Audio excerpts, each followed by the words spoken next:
function called a polynomial. The good news is you've already worked with these, as you'll see, without knowing it. They're not hard to deal with, very, very useful.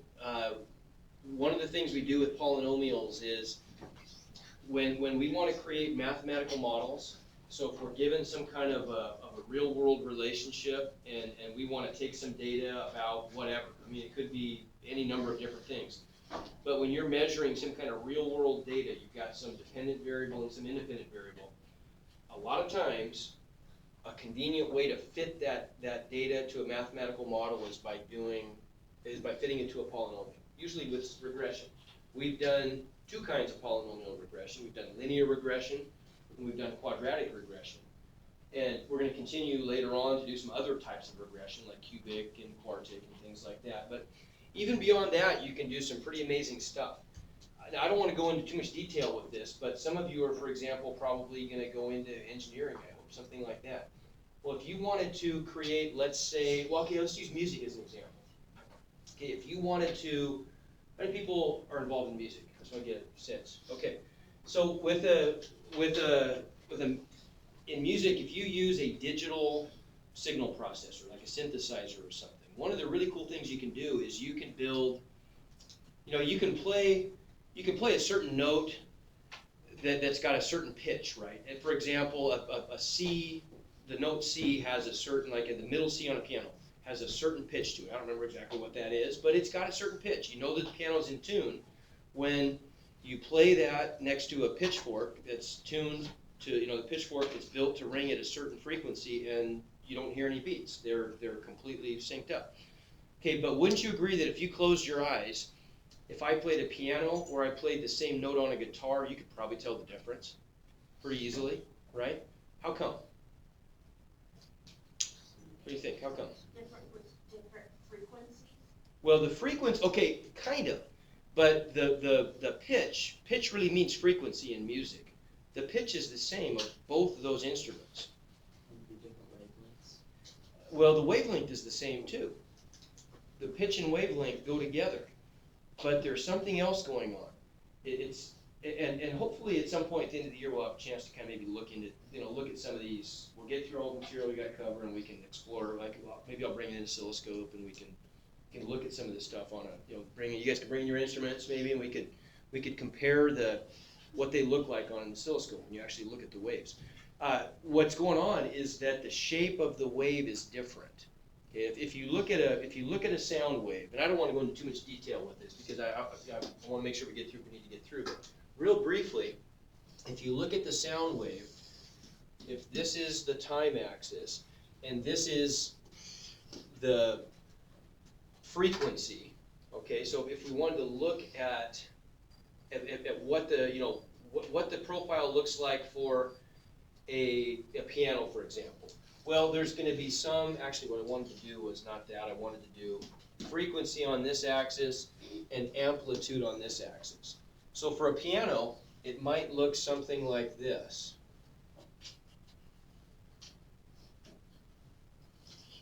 You've got this dominant central frequency, which is however many hertz associated with middle C.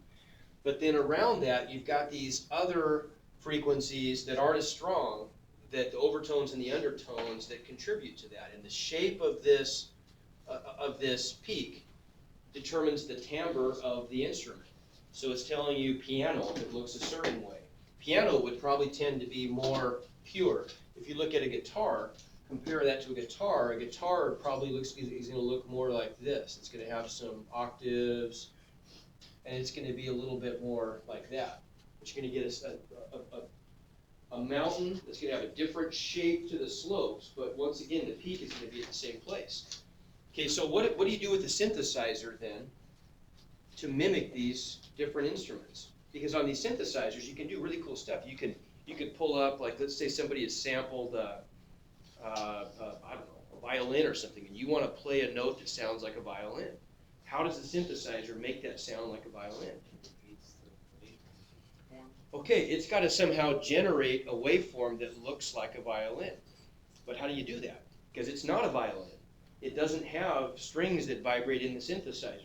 So the way the synthesizer does that is it superimposes a whole bunch of different, essentially polynomial power function graphs until it gets one that has all these little idiosyncrasies associated with a violin. And that's done via something called a Taylor series. And it's just a sum of a whole bunch of different powers of x that eventually builds up to something very much like this. But the computer is able to create that pretty easily by just twisting some dials that have certain sonic meanings to you, and it can generate these waveforms by manipulating these polynomials. That's really how it works. Okay, so there's just one. I just thought of that. I could, if I thought about it some more, I'm sure I could come up with some better examples than that. But that's one example of how understanding how these polynomial functions work has a real. There's some real interesting and important applications of that. Okay, so moving on. So let's learn about these things. Okay, so what are polynomials? I'm going to give you a couple examples, and I want you to tell me what is common among these examples. And this, I want you to establish, how do you build a polynomial? What are the criteria you have to meet? Okay, so here's example 1 of a polynomial. Y equals 11x cubed plus 3x squared minus 2x plus 0.5. Okay, there's exhibit A or exhibit 1. Here's number 2. You can call y or f of x, anything, equals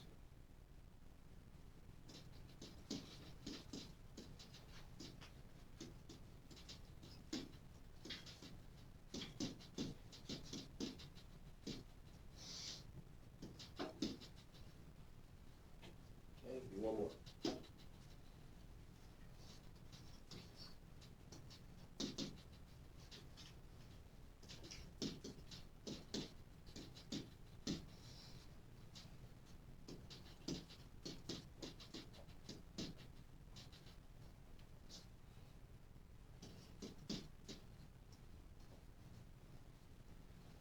What do you think?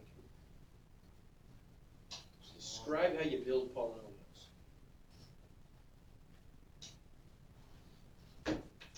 What do they have in common? They all have x's. Yeah, they all have x's in them. That's true. They all have an exponent with the x's. Okay, now we're getting somewhere. They all have exponents with the x's. They all have powers of x. What else? Yeah. Yes. Okay, so the powers are all decreasing. That's good too. Yeah. Okay, what else? They all have more than one power. Okay, that's true. That's not necessary. But they very well can. They could have two, but they all, in this case, all have more than two. What else? There's more than a trinomial function. Okay, but there doesn't have to be. There could be, but there doesn't have to be. The examples I've drawn all illustrate that, but that's not necessary. Yeah. They'll have a normal number. Okay, what do you mean by that? Not x number. Like 11/6 is square root of 2.5. Don't have an x on them. Don't have an X on them? Okay, so now, yeah, we're getting somewhere. Throw some more stuff out there. It's good stuff. We're getting down to the nitty gritty here. This is good. They're all real numbers. What are all real numbers? Everything, right? Yeah, there are no i's in there. That's necessary. You can't have imaginary numbers in a polynomial, anywhere in a polynomial. Okay, what do you notice about, do you know, like if you wanted to build one, does this seem like this would be a polynomial? If I said something like y equals 2/3 x squared times the square root of x. What's wrong with that? Yeah, that's not right, is it? Or if I said x squared times z. It's not working. What do you think? Yes, sir. Will be, they're all addition. And Okay. Yeah, now that's really important. Okay, these polynomials are all built from a sum of terms, right? So here I've got, now if we count the terms, look at this, we've got 1, 2, 3, 4 terms in this one, we've got 1, 2, 3, 4 terms in that one, and 1, 2, 3 terms in this one, right? Now we could have more or less than that also, than those examples, but they're all built from a sum of terms. Now each one of the terms follows the same set of rules though, doesn't it? If we just focus on individual terms, like let's just take that one or that one, what can you tell me about the rules for building a term in a polynomial? They all consist of what? Real numbers. Real numbers times powers of x. Exactly. They all consist of real numbers times powers of x. When I multiply a number times a power of x, remember what you call that number that you're multiplying by x? Coefficient. Yeah. So polynomials are just sums of terms where each term is built from a polynomial times a power of x. What about these over here? Are these powers of x? They really are. What's the power of x that goes in with that x? 1. Okay, what's the power of x that goes with this one? 0. What is x to the 0? What is anything to the 0 equal to? 1. Yeah. So there really are, even though we don't write them, there really are x to the 0s there, right? What do you notice about all the exponents then? They're all non-zeros? Well, they could be 0, because those are exponents that are 0. But what can't they be? They can't be negative. Can't be negative. What else can't they be? Can't be imaginary. What else can't they be? The exponents. Can't be fractions. Can't be square roots. Can't be decimals. They have to be what? How would you say that set of numbers that includes all the exponents? Whole numbers. Yeah. They have to be whole numbers. The exponents do. So that is very simply how you build a polynomial. It's a sum of terms. Each term consists of a real number coefficient, anything but I. Pi is okay. Square root of 3 is okay. I just can't have an I there. So the coefficients are real numbers. The exponents, the powers of x, the exponents are whole numbers. That's it. If you know those things, you know what a polynomial is. Okay? All right, so that makes it a little bit easier to deal with this. Right? This is the most general definition of a polynomial. Now don't panic when you see that. All this is saying is what I just told you. So a polynomial is a sum of terms. Here's the first term, the second term, etc., etc. Keep going with that pattern. There's the second to last term, and there is the last term. Okay, what do all these funky a sub n and a sub n minus 1, what do all those mean? Nothing. All this means here, this a sub n, just means that's a number. And what number is it? We don't know. Could be 11, could be pi, could be -1, but it is the number that goes with the x to the n term, where n is just some whole number, the biggest whole number in this polynomial. Could be 5, could be 7, could be 90, right? So this is just some number times x to the n plus some other number that goes with x to the n minus 1. So whatever n was, it's 1 less than that. Plus, etc., all the way down. We're just going to keep reducing the powers of x until we get down to x to the 1 and eventually x to the 0, right? Okay, so that's a polynomial in a fancy math book kind of a way, right? So what's the anatomy of this thing then? Yes? Oh, gotcha. Okay. So we say that if we write this, well, never mind. Okay, we'll get to that in a second. The leading coefficient, the leading term is just the first term. And if we write this, we're going to find out in a second, if we write this in standard form, we're writing the polynomial starting with the biggest power of x and just working our way down in descending order until we get to the constant. Okay? So then the biggest power of x is included in what's called the leading term. It's the one in the lead, the one we write first. And the coefficient there is called the leading coefficient. Okay? So it's the number that's being multiplied by the biggest power of x. The constant is just the coefficient of x to the 0. So it's just the number that's by itself. the degree of the polynomial is just whatever the biggest power of x is, okay? Standard form is if we just write the terms in descending order of the exponents, okay? And you've seen some of these. I want to show you some examples that you've already seen. Now, this first one's a little bit weird. Think about what a 0-degree polynomial is. If the biggest power of x is x to the 0, then the only term is that one constant term.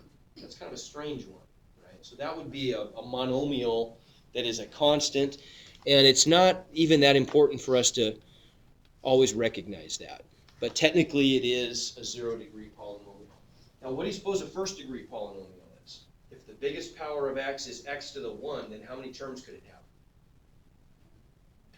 2. It could have the constant plus the x to the 1 term, right? You've dealt with stuff like that before. You've seen that. If we take the function y equals some number, call it a sub 1, times x to the 1 plus some other number, what does that look like? It's like mx plus b, doesn't it? So a sub 1 in this case is really just the slope of the line, and a sub 0, the constant, is really just the y-intercept c. But you've already seen that before. Okay, that's what we call a first degree or a linear polynomial. Okay? What if we have a second degree polynomial? How many terms is that going to have? It's going to have 3, isn't it? It's going to have the 0 power of x, the first power of x, and we're going to have one with the second power of x, with an x squared. Have you seen those before? Yeah, that's quadratic, isn't it? That's a quadratic polynomial, and we would have written that as y equals ax squared plus bx plus c in chapter 5, wouldn't we? Right? And that's fine. That's a good way to think of it. Okay? From there, it gets a little different. From there, we get cubic polynomials. If we add another term out front that has an x cubed in it, we get, that's a third-degree polynomial. We get a fourth-degree polynomial. We're going to add an x to the fourth term, and the name we give that is a quartic polynomial. And after that, I can't remember what they're even called. We would just call it a fifth-degree polynomial, or a seventh-degree polynomial, or a 20th-degree polynomial, etc. Okay, so those are polynomials. Now, what are we going to do with these? Just a couple things today. That's it. Okay, real quick, tell me, yay or nay, polynomial? No. No. It's not Here's some descending no's. order. What's wrong with it? It's not descending order. Oh, okay, there you go. Okay, so it is a polynomial, but is it in standard form? No, it's not. Okay, so it's, we need to put it in standard form, but would you agree that otherwise it fits the bill? All of the coefficients are real numbers, and the exponents are all whole numbers, right? So yes, it is, but it's not in standard form. To put it in standard form, we got to put the x to the fourth term first. So then what is the degree? Fourth. It's a fourth degree polynomial, so we call it a quartic, right? But the main thing is, I don't even care that you know that so much, is that you know that it's degree 4, okay? What's the leading coefficient? -3. When we write it in standard form, whatever the coefficient of the leading term is, right? What's the constant? -7, good, okay? Is that a polynomial? No. No, what's wrong with it? You're right. The x is a exponent. Yeah, I don't, that's not a whole number, is it? The exponent is not a whole number, so it doesn't work. That 3 to the x term messes it up. Instead of having a variable base with a constant exponent, whole number exponent, it's kind of backwards, isn't it? So that's no go.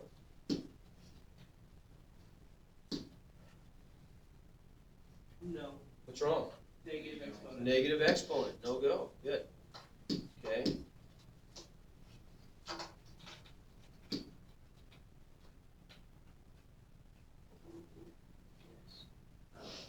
Not in descending order. It's not, okay, it's not in standard form, but it is a polynomial, isn't it? So to put it in standard form, which term has to go first? Pi x Pi squared. x squared. Pi x squared. Okay, good. So then that makes it what degree? Second. So it's what degree? Second. Good. Degree is 2. What's the leading coefficient? Pi. Pi. What's the constant?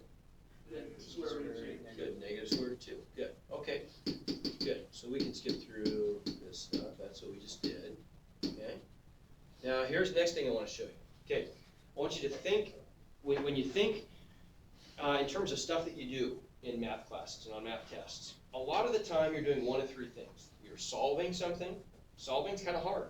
If you're solving an equation, you have to find all the values of x that make the equation true, right? There's usually some work involved in that. You might simplify. Not nearly as bad or as hard, but still there's some algebra you have to do, okay? Combine like terms, simplify radicals, reduce fractions, et cetera, Okay, the easiest thing, typically, that you're asked to do, like on a SAT test or something, would be evaluating. Evaluating is a piece of cake. Evaluating, just value means number, right?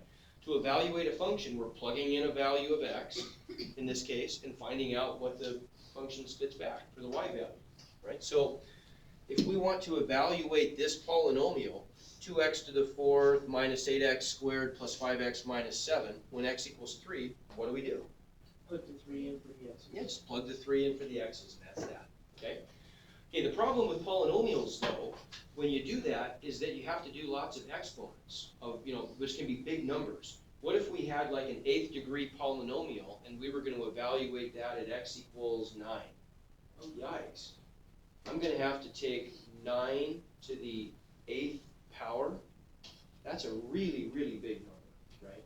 And so I start to get some ginormous numbers back when you evaluate polynomials. Okay, so the good news is there is a trick that makes this simpler, that allows you to skip the exponentiation part, the taking numbers to powers part. Here's how it works. Now, what's the degree of this polynomial? It's a 4th degree polynomial. Okay, so for us to use this trick, it's called synthetic substitution. And if you think that, I don't really need this, I'll just go ahead and do it the old-fashioned way. I get that, but you might as well learn how to do this anyway, because this is technically, synthetic substitution, it's just kind of the fringe benefit of a much more important thing called synthetic division. So we're all going to do this eventually anyway when we divide polynomials. So you might as well learn the process now and get the fringe benefits of substituting also. Okay, when we do this process, we're going to take this polynomial, and the nice thing about it is the variables disappear. All we're going to have to do is just write out in order, when it's in standard form, all of the coefficients. Okay? But if you're missing a term, like x cubed, what does that mean the value of the coefficient must be? 0. Good. We have to leave a column for every power of x, including the constant, right? So this one is going to look like this then. If we if we write all the terms down, we get this 0x cubed that wasn't there initially, right? So when we write out all the coefficients, these are the numbers I get. 2, 0, -8, 5, and -7, because I have to go in order. If I'm starting with x to the 4th, that's got to be the coefficient of x cubed, x squared, x, and the constant. How many coefficients do we get then? 5. Is that a surprise that for a 4th degree polynomial we get 5 coefficients? Why do we get one more than? Because we've got the constant every time, don't we? So we get one coefficient for each power of x plus the constant, the x to the 0, right? Okay, what do we do with these then?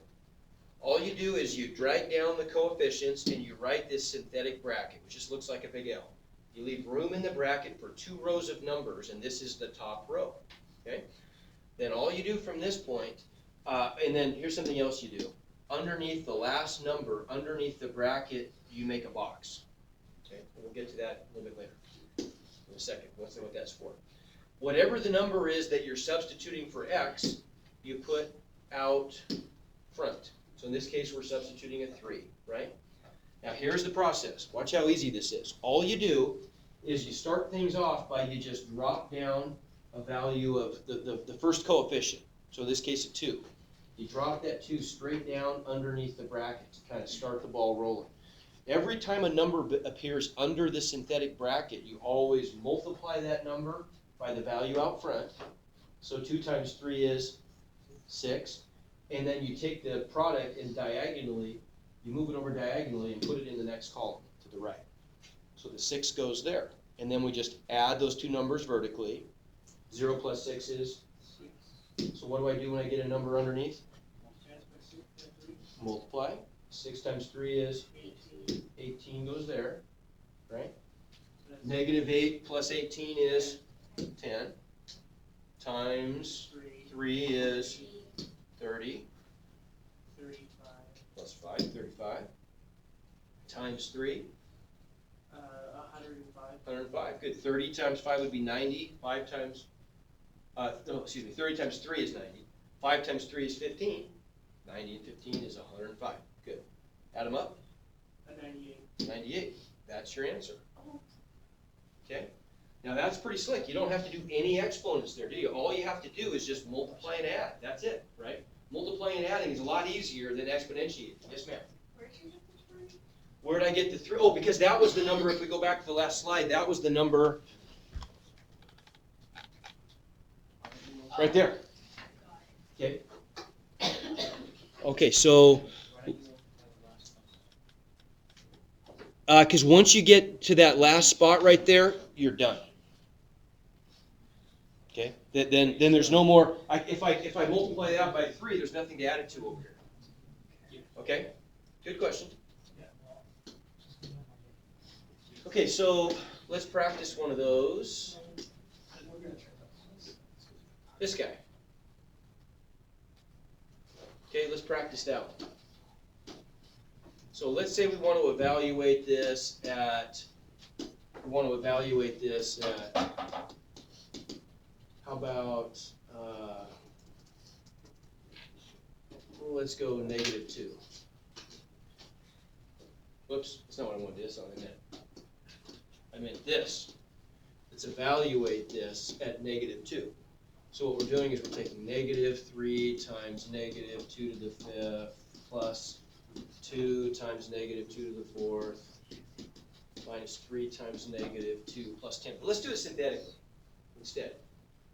So what are the coefficients going to be in order?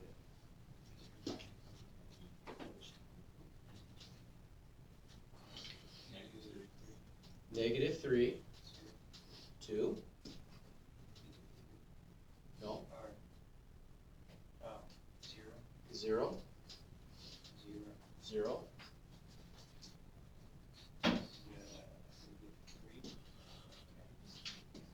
okay, everybody see that? Okay, let's check it and see if we get the right number. It's a 5th degree polynomial, so we should have how many coefficients? 6. 5 plus 1. So 1, 2, 3, 4, 5, 6. We got it. Okay. All right. So there's our answer box. What's the number out front? Negative 2. Okay. So what do I do? You good? First thing, remember, I got to start the ball rolling by dropping that negative 3 down. Now what? Times by negative 2. Okay. Question? Tony, that make sense? Oh, that part makes sense, yeah. Okay, so then this pops down there, then whenever a number pops down there, I multiply by negative 2, right? So that gives me what? 6. 6, which I put in the next column. 2 plus 6? 8. Yes? Where did you get the zeros? Oh, where did I get the zeros? Okay, good, yeah, good question. So the zeros, because we have to put coefficients for every power of x, and notice that we're missing the x cubed and the x squared. Oh. Okay, see? So this is the coefficient of x to the 5th. 2 is the coefficient of x to the 4th. 0 is the coefficient of x cubed because it's missing. 0 is the coefficient of x squared because that's also missing. Negative 3 is the coefficient of x. 10 is the constant. Okay? Well, I'm glad you asked that. Good. Okay? So negative 2 times 8 Negative 16. plus 0 Negative 16. times negative 2 32. plus 0 32. times negative 2 Negative 64. plus negative 3 Minus 67. times negative 2 134. plus 10. 144. So that's our answer. So f of negative 2 is equal to positive 144. Okay? All right, so that's synthetic substitution. No big deal. Okay, the other thing I want to show you though, this is really pretty cool. We're just going to play with some technology here for the rest of the period. Okay, so here's the game. Here's where we get to play.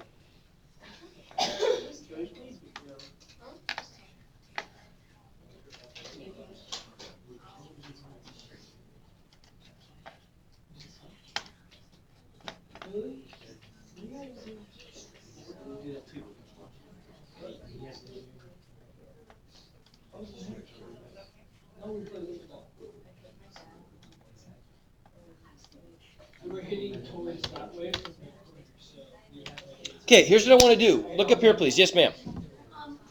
So if you can graph x squared, Mhm. and it's a quadratic function, and you can graph x like a line, Mhm. the matrix thing, how could you graph x to the fifth power? Is it just the same? That's funny that you say that because that's exactly what we're going to talk about right now. Yep. Okay, so what I want to do first, let's first look at an example of a polynomial and just see what this looks like. So what if we do something like, oh, let's say y equals x cubed minus 3x squared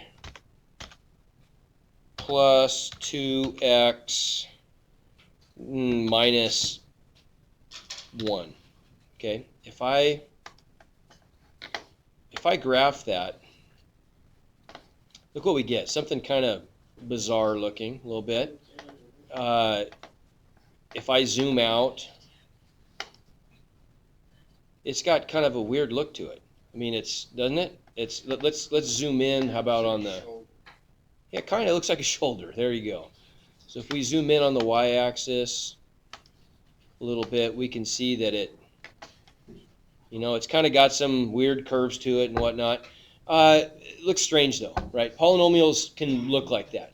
Okay, to understand though how polynomials are built, what the graphs look like, what I want to do here is I want to look at this. Let's look at just the power function parts. Let's just look at individual powers of x. So let's start off, let's just graph x to the 1, which you all know what that looks like. That's no big deal. X to the 1, y equals x to the 1. What's that look like if I graph it? Yeah, it's just a line. And, well, it's not going to be, describe the line? Straight. Straight, like every line. Is it going to have a slope? No. It's not? Yeah, it's gonna be zero. So y equals mx plus b, y equals x. What's m? 1. Slope is 1, so we rise 1 and run 1. What's the y-intercept? What's b? 0. So it goes through the origin. Okay, so looks like that, right? Pretty boring. You've seen that before. That looks familiar. So there's x to the 1. Okay, what about x squared? What's that look like? Yeah, you better know that. We've just been dealing with it. What's that look like? Yeah, what do we call that shape? Parabola. There you go. So there's y equals x squared. Okay? Now I want you to notice what the trend is here, please. We're going to keep stepping up the powers of x, and you're going to see a real pattern developing. So let's try. Y-axis is always zero. True. That's true. Okay. X cubed. Whoa. Look at that. It's a little different.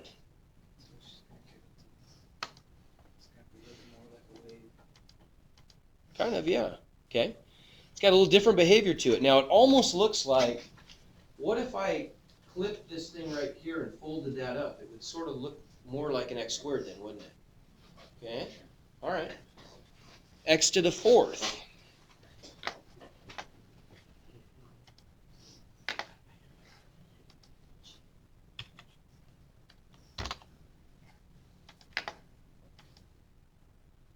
Oh.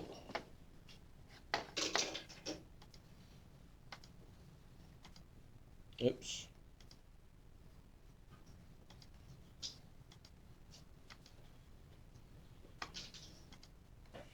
Okay, what does that look like?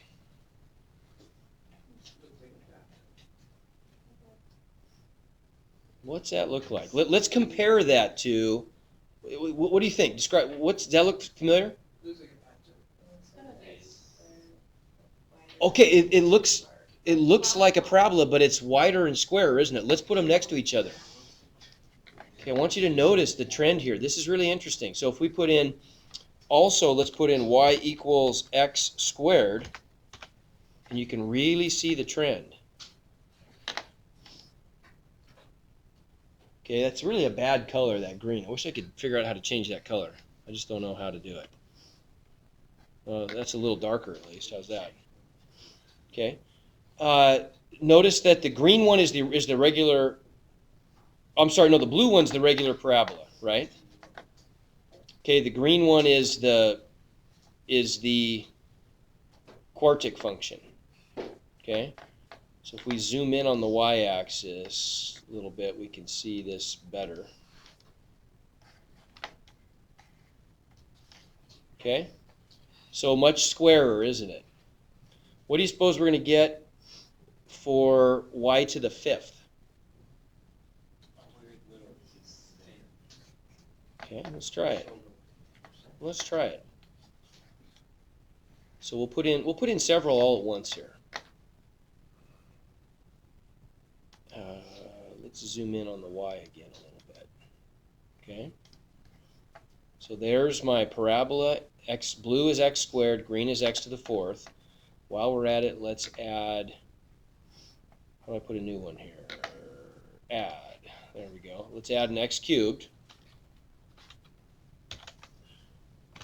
which we've already seen.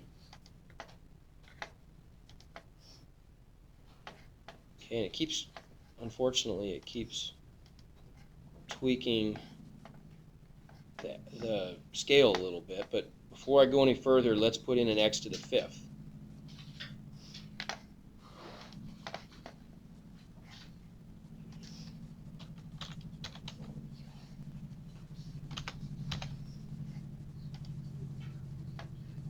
Okay.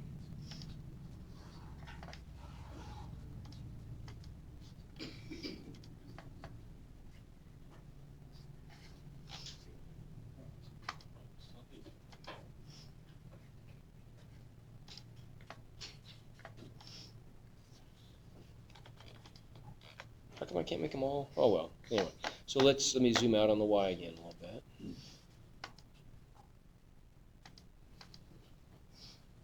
Oh, zoom in. Sorry.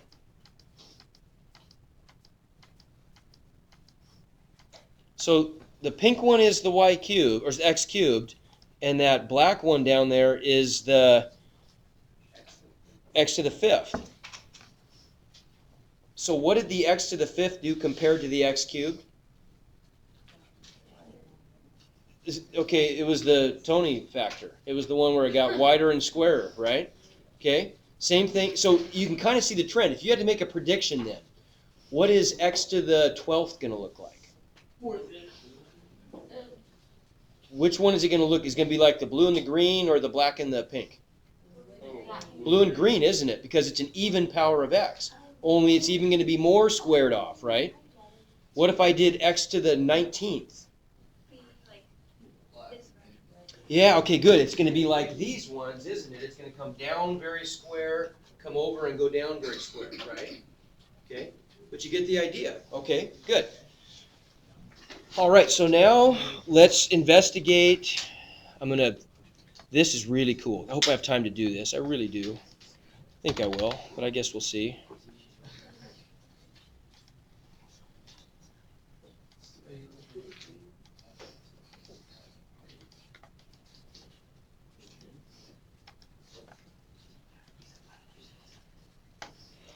Okay, let's do a polynomial. I'm going to do the polynomial y equals x to the fourth plus 40x cubed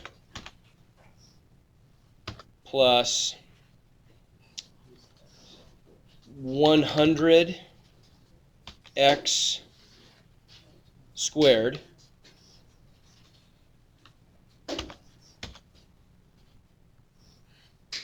plus 200x. I'm going to make that a 30. Okay? There it is. Okay, but look at my scale. The scale, look what it's done to the scale. I'm only going over by 1, 2, 3 on the x-axis, but the y-axis has been massively stretched out. So it's like saying I've taken this really tall, skinny graph and I've compressed it down to where this is 1244.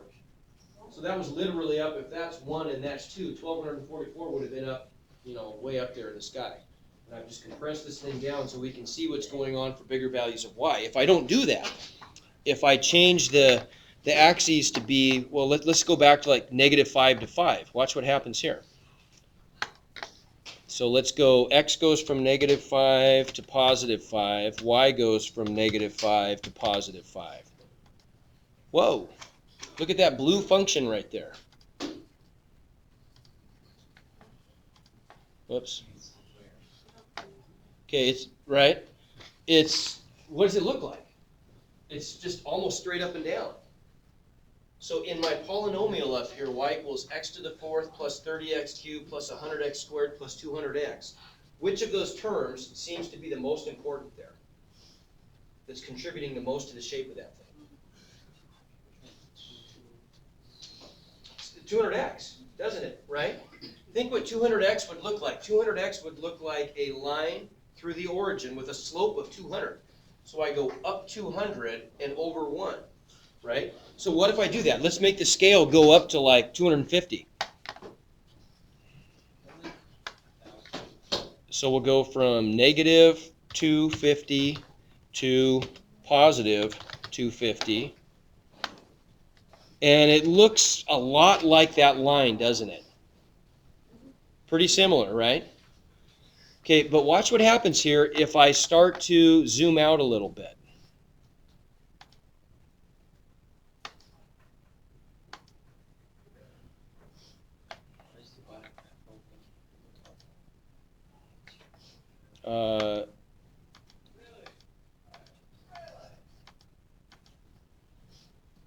What did I do?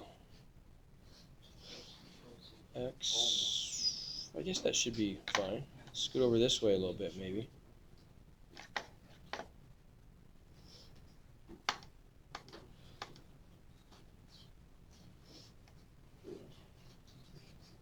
Okay.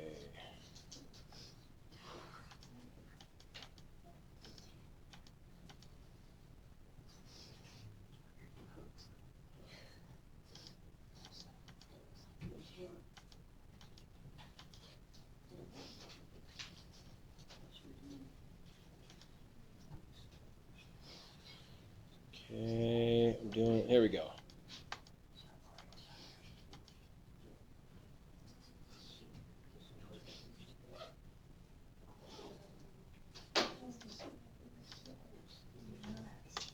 Oh, darn it, it won't stick. Why is it doing this?